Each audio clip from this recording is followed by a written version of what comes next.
Uy pre, inuman tayo mamaya, Sabado bukas. Jeep pare, shot puno. Uy pre, may ambagan tayo sa alak ha. Uy bes, gala naman tayo this weekend. Sorry be, makikipag-date kasi ako eh. Yan tayo eh, ay naku. Tas iiwan ka rin yan. Huwag kang bitter dyan, wala kasi naliligaw sa'yo. Okay, matutulog na lang ako. Bes! Bes, ano ba naman yan, te? Kala ko ba may kadate ka? Wala. Di ako sinipot ng lalaking yun. Kaya ikaw na lang. Ngayon na nga lang ako bumabawi sa tulog ko eh. Hay naku, wala ka na magagawa, Bes, dahil nakabili na akong ticket sa Waterbomb Festival 2025. Kaya, Bes, get ready sa non-stop music, epic water fights, at insane energy. Magpa-party-party tayo doon at alam mo na. Wow, Bes, parang ang saya dyan. Nandiyan yung mga idol ko.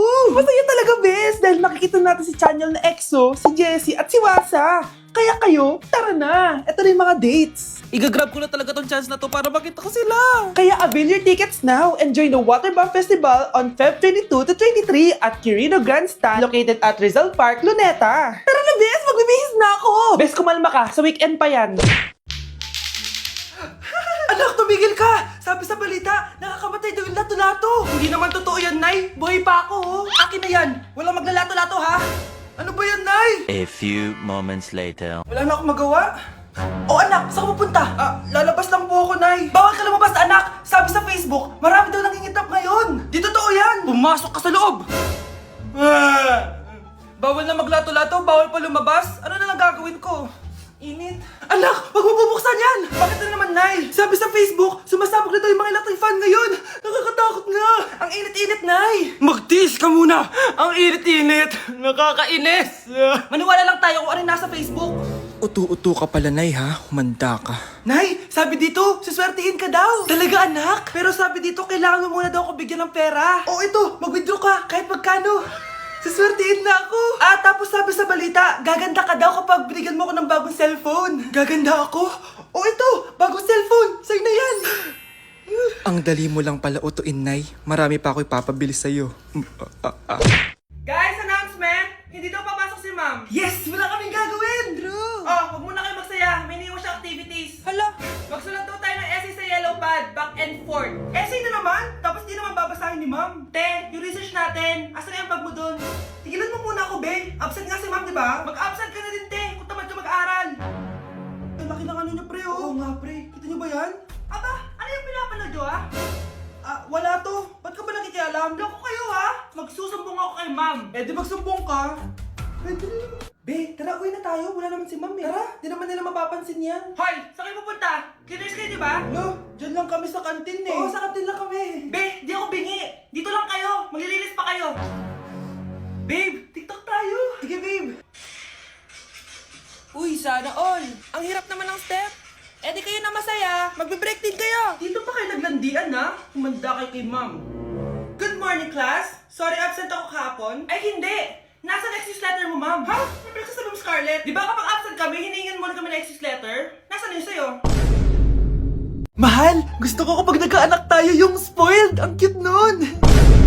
Mami, bilan mo ako ng bagong phone, yung iPhone 14 Pro Max. Bakit, anak? Di ba kakabili ko lang ng phone sa'yo? Full storage na kasi ako, Mami. Tapos yung mga friends ko may mga bago na ring phone, so I need to keep up. Wala pa akong pera ngayon, anak. Anong sabi mo? Bibilan mo ako? Bibilan mo ako? Eto na, bibilan na kita.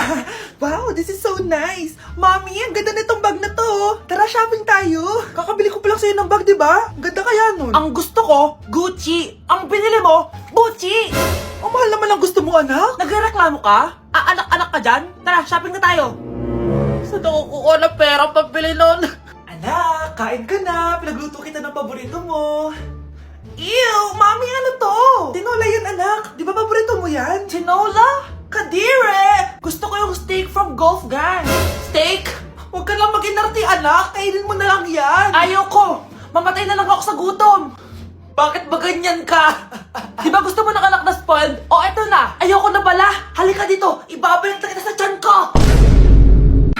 Nay, namumulang mata ko. Ayan, kaka-cellphone mo yan eh. Nay, for over 50 lang ako sa quiz namin kanina. Naku, kaka-cellphone mo kasi yan anak eh. Nay, parang umi-effect na skincare mo. Ang fresh mo na. I know right? Hindi kasi ako gaya mo na puro cellphone. Nay, ubos na pabango ko. Oh, puro ka kasi cellphone. Nay, ninakawan daw yung kapitbahay natin. Grabe nakakatakot. Oh, ayan, cellphone pa more. Nay, sobrang sakit ng ulo ko, tapos inuubo pa ako. Ayan! Oh, alam ko na sasabihin mo. Oo na, kaka-cellphone ko na to. Ay hindi, iba na yan. Kapag may 2 symptoms ka, gaya ng headache at ubo, pwedeng flu na to. Oh, eto anak, uminom ka nitong BioFlu. Ay wow, hindi sinisi ang cellphone na. 15 minutes later. Nay, bumubuti na pakiramdam ko. O, di ba? Mom knows best talaga.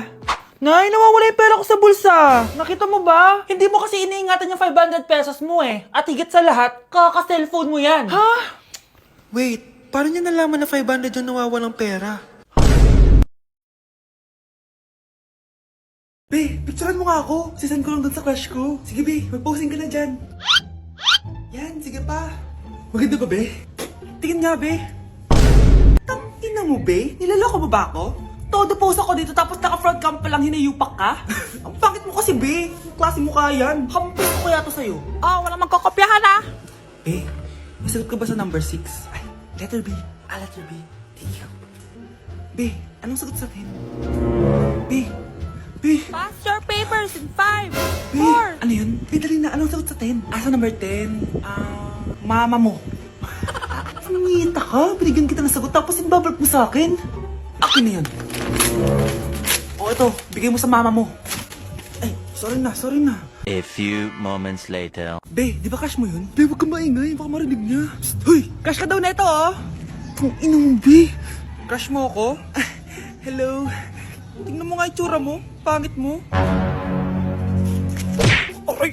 Halika dito, Be. Kulang pa yan. Be, kumalma ka. Umamin ka nga sa akin, Brianna. Bakit ang daming pera ng wallet mo? Hindi ko po alam, Your Honor. Nangupit ka sa akin, no? Your Honor, i-double check ko lang kung totoo yung sinasabi niyo. Anong Your Honor? Nanay mo ko. Nagsasabi na ito. Anay, alis lang ako. At saan ka na naman pupuntang babae ka? Sa boyfriend ko po, Your Honor. Your Honor, saka din eh. Bawal na umalis, gabi na. Gusto ko siya makita. Gusto ko makita sa mata niya na nasabihin niya sa akin, mahal niya ako. Gusto mo ito makita mo? Joke lang, Your Honor. Anak, nakausap ko yung teacher mo kanina at sabi niya, hindi ka daw pumasok ng school?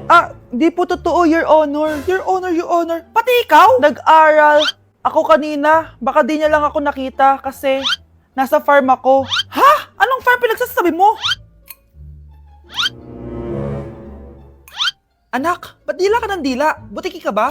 Nay, sorry. Uso kasi ito, Nay. Ay na naman tayo sa mga uso-uso. Hindi kayo napapagod, no? Tigilan nyo yan. Mga anak, kain na tayo. Yes, Your Honor. Nandito na kami, Your Honor.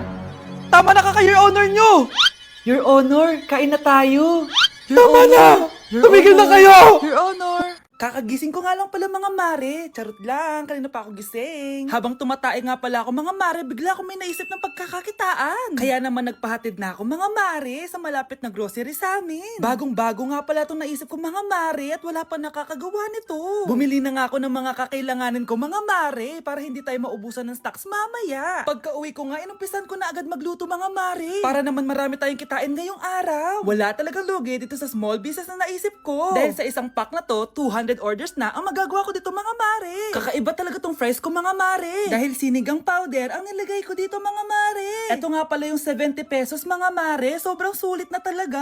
Sa sobrang mura nga nito mga mare, nanganganib pa ako malugi. Pero hindi na importante yun mga mare, basta marami tayong customers. Nakakatakam nga tong sinigang fries natin mga mare, for sure dadayuhin to. Hindi na talaga nakapaghintay ang mga customers natin mga mare. Kita niya naman sa mga mukha ng mga customers natin mga mare na masaya sila. Sobrang nagustuhan nga nila yung sinigang fries natin mga mare. Babalik-balikan daw nila to. Ang saya pala kumita mga mare, lalo na't galing sa dugot pawis. Breaking news! Mag-end of the world na!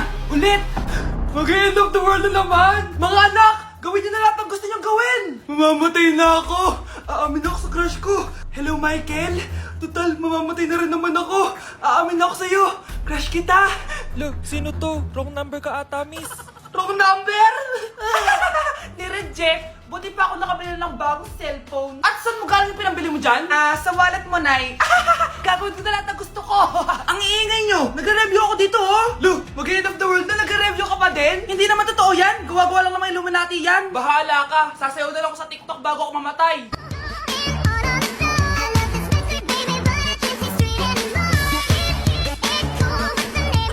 A few moments later. Gusto ko na makita si Lord! Ready na ako mamatay! Akala mo talaga mapupunta ka sa langit? Nananaginip ka ba? Sigurado akong hindi ka sa langit mapupunta! See you! Mahal, bago ako mamatay, may kailangan ka malaman. Ano? May kapatid ka na naman? Hindi yun, mahal. Ano na naman? Magkapatid tayo.